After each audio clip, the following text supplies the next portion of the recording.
So Illich says, the concern with sex roles seems to rise with gross national profit. In rich countries, how to choose, assume, and transmit sex roles has become a major worry for many people, and despite them being hyper-sterile. And he isn't denying that sexual dimorphism exists, obviously. Illich uses the sex distinction to explain how the solvent effects can penetrate within our bodies rather than just leave us alone to manifest even these sex differences in the simulacrum dino style way. And he says, for gender and sex, anatomy is but the raw material. Both gender and sex transform the genital organs into a social reality. Gender transforms the penis, don't laugh, into innumerable types of phalluses. Sex only produces one international, threatening, enviable penis, the universal abstract category of man and woman, sex differentiated, disembodied from time, place, parochial, evolved culture and tradition. And it moves towards making human beings the very raw materials that the elites that wish to transition into a unisex market want to use. And this is something you were talking to Callum about in your Cyberpunk Dystopia series, and that is that they're using human beings as data storage banks by encoding data within our very DNA. And could you get more commodified? Yes, yeah. Even if they're using like big data vats of just human DNA and not just plugging into us directly, which, you know, that would seem more effort to generate those than just using us while we sleep, I suppose.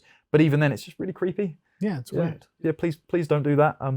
You know, leave us alone. It just shows a fundamental disrespect for the value of the human being as a human being. Yes. The human being can be used as a battery or a hard drive now. Yeah. It's like, no, I'm sorry. I think I'm something else that shouldn't be dealt with that way. Yeah, there's a sanctity about embodiment that not respected. I'm not just an object. Yeah, and technology has produced that.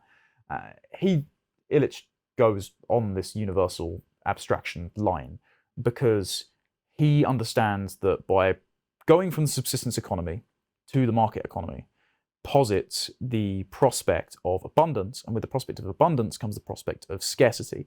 And I've likened it in an article in an external outlet to Adam and Eve eating the fruit, and they recognize their nakedness. Then they recognize that they're afraid because they are mutually vulnerable, and then they start squabbling and blaming each other, and so the men and women are set at odds, for women resenting the pains of birth and also the prospect that men might dominate over them, and men resenting women for putting them in this position where they were in a garden of abundance and they have to work to till the land in the first place. This is the fundamental Rousseauian myth as well, which I think is what the elites are trying to get us back to.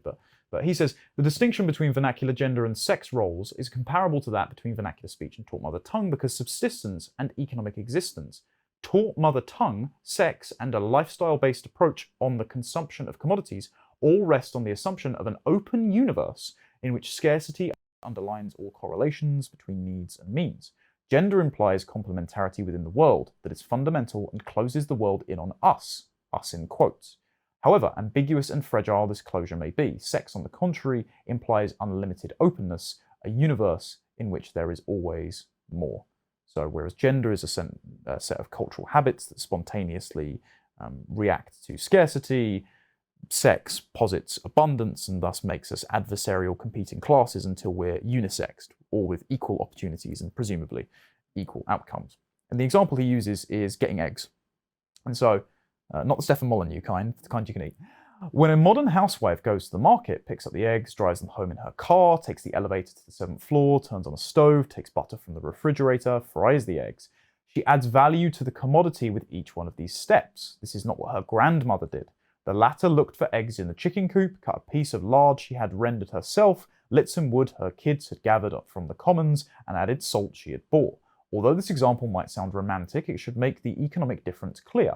Both women prepared fried eggs, but only one uses a marketed economy and highly capitalized production goods: car, elevator, electric appliances. The grandmother carries out women's specific tasks, gender-specific tasks, in creating subsistence, whereas the new housewife must put up with the household burden of shadow work. We'll come back to the concept of shadow work later.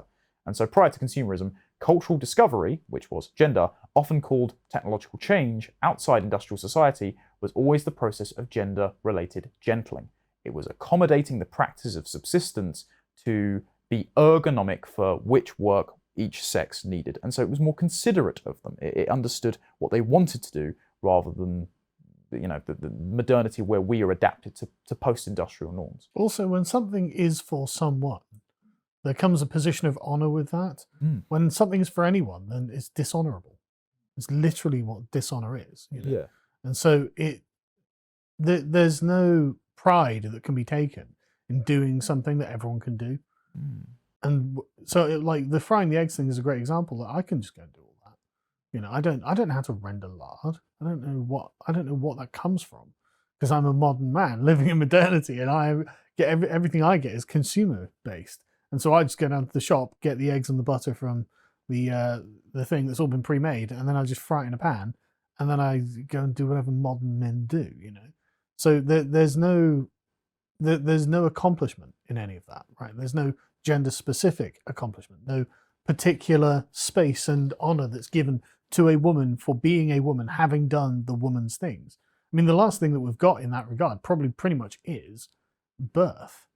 Like, because man, I tell you what, when you're present at the birth of your children, you realize this is very much a woman thing, and you are just sat there helplessly, and you have to give her the honor of being you don't have a choice, not that you don't want to, but nature demands it when you're going through it. Yeah, but that's why said elites, unisex elites, are creating now the birth market for themselves, because they see their bodies as something that is the prerequisite to their self-actualization. So if they work out, if they surgically augment it, if they do juice cleanses or whatever the hell other celebrity fads there are, they've got it in a certain state that does not want to be defiled by a child, whether or not they want the child or not. And so they outsource it to largely poor women, largely in the third world, surrogates who are bought, have their wombs rented, and then they can dispense with the child at the time that it is convenient to the mother. The problem is that doesn't consider, once again going back to the idea that we're not born free and equal, the fact that the child is very dependent on the physiological system of the mother that they are gestating inside. It's a quote by a woman that did a book called Mum Genes that Mary's echoed. Pregnancy does not just make a baby; it makes a mother. You share. It's the only way that you become a mother. You share a blood system and immune system. It's inextricable. But these market forces, these solvent forces of comprehensive liberalism, are looking to tear asunder every relationship that isn't involuntary, and so that's where you get to ectolife. Pete Buttigieg buying a child. Yeah, or the Matrix style baby factories where you literally germinate them in pods, either in the giant recyclable food factory or from the comfort of your own home. And technology is the enabling condition of that, and that's what the Industrial Revolution has pushed us towards. But the thing that I think is most important is that we have a series of almost like rituals and trials that we go through, and a woman giving birth, and this is what brings us to positions of honor, like a man going through a trial by combat, a woman giving birth to a child, like all of these sorts of things are life stages that you pass through. And Pete Buttigieg, for example, buying a baby, has subverted this, and that's what this allows. And this is where the commodification of the world has a direct impact on the metaphysic that people perceive, and not just people perceive, that is upon each individual person. Like, he hasn't been in the room while his wife is screaming and shouting, and then there's this moment of quiet and tension before you hear the scream. And man, it's pregnant with fear and powerlessness. And then when you hear the cry, you can't help but this rush of emotion, and you cry. You can't help it. And that is a rite of passage you go through as a father, right? And that, honestly, man, it sits with you.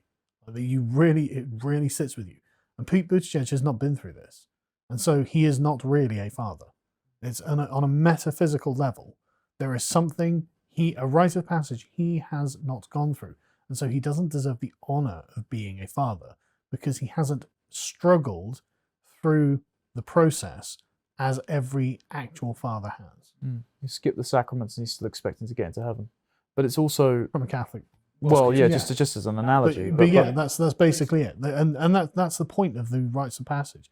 That's the point of that's why they earn the honor, because you go through the thing. You know, it changes you. This is why most of those people are just soulless, though, because everything that you described there, and I think the audience will there'll be a flood of comments about that. I bet that was so poetic and authentic that it deeply resonated. And it's also something that I think younger men can, and hopefully younger women as well, can anchor into and go, despite the struggle and the fear and the anxiety that moment will bring, there's a calling there. There's something deep that you also want to experience. And the fact that they haven't experienced that makes them these sort of replicated, inauthentic people that say things they're not necessarily connected. Yeah, it's again the equivalent of being a Dino. It's a simulacrum, as you say. Like, so they're wearing the clothes of it without being the thing itself, and it's inauthentic. And this is our entire civilization, and it's because of all of this that we're talking about now. It's all leading up to just this profound inauthenticity. And I've come to the conclusion I just genuinely hate things not being essentially the things that they should be. Like, if it's genuinely an essential characteristic of a mother to have had to given birth. Because, I mean, this changes your wife as well, to go through it. You know, this is a tremendous, and like, you know, as a man, I don't really understand it, to be honest, and it's clear I don't understand it. But there's something about it that is just life-changing for the woman. And this is why I think you get the baby fever of women in the mid-30s, where they realise the time's running out, because this is a rite of passage for a woman to move into another stage of her life.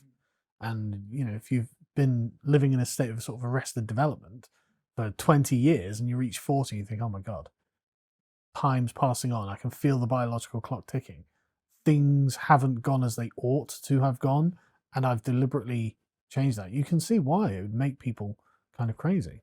Yeah, the beauty of the maiden stage, the sort of unearned social capital you get by being a very attractive woman, is the enabling condition for transitioning into the mother and then the matriarch stage, where women amass social capital, being powerful, holding those threads of moral legitimacy in the community that they once did in English civilization, particularly. But in every civilization, though. Well, not the Saudis and that, obviously. Well, no, even then, women.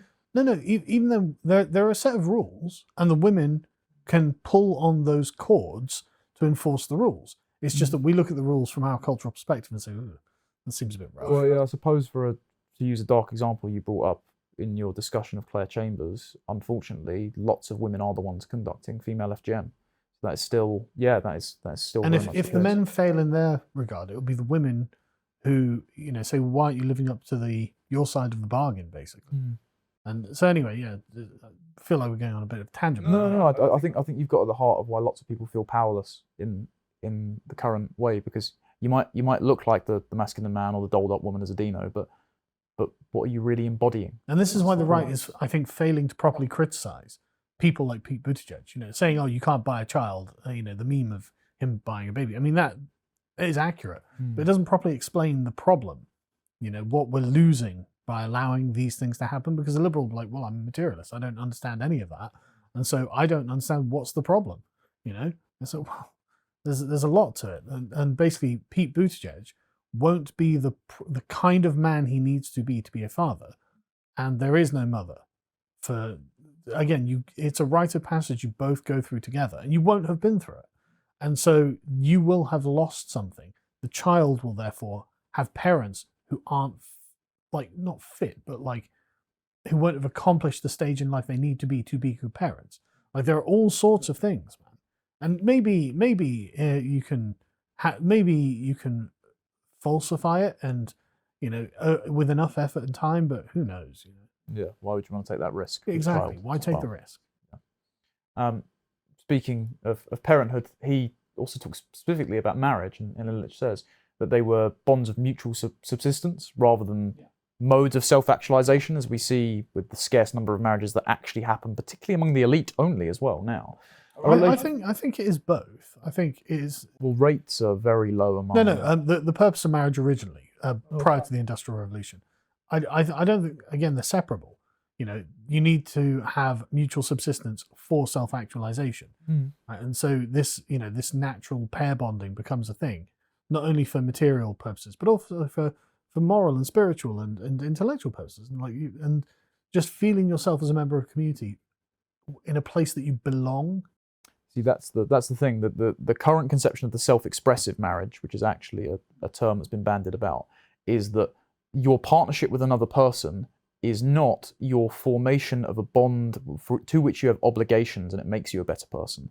It's, are we mutually coming together because we are enabling each other to reach our best selves? It's still a very individualistic conception. Yeah. Selfish. And so I spoke to Yaron Brook about this once, and he, in a debate about a completely unrelated topic, brought up the Randian perspective on relationships, and he said, my wife provides me value, I provide her value. If we stop providing each other value, we go our separate ways. And I was like, right, that's exactly what's wrong with current relationships. Because as soon as something comes up beyond your control, and there are emotional fraught factors at play on the depth of your bond, you don't seek refuge in each other, you just think sever the ties and go back to being an atomized individual. But this is now a net deficit to my self-conception. And also what you're saying is, essentially, I'm perfect before I enter into the relationship. Yeah.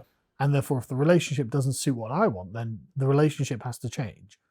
Whether that's severing it or whether that's the wife giving whatever it is, providing what you need. And it's a very, very selfish perspective. Because, I mean, most people would be like, well, okay, we'll need to work on the relationship. And what that means is you both have to change.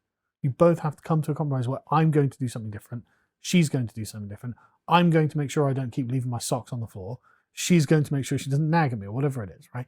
And so you both are different people. And again, you're not the same as when you begin this thing. All of these things are rites of passage. They change you as people and make you different, but better. And it's interesting how, like you were saying, like I think it is that there is a material need and an emotional need, a sort of spiritual need, whatever you want to call it. And it's just interesting how once the material need has been removed, you still have this inbuilt sort of emotional drive. Well, I need to find a partner. So why do you need to find a partner? Because I'm lonely, because literally all of the billions of years of evolution of life has put me into a position where, like, I need a partner. Everyone thinks this, and it's just weird how we completely destroy the mechanism for how partnerships are formed and expect it to just carry on, and then wonder, well, why are marriages all failing? To watch the full video, please become a premium member at lotuseaters.com.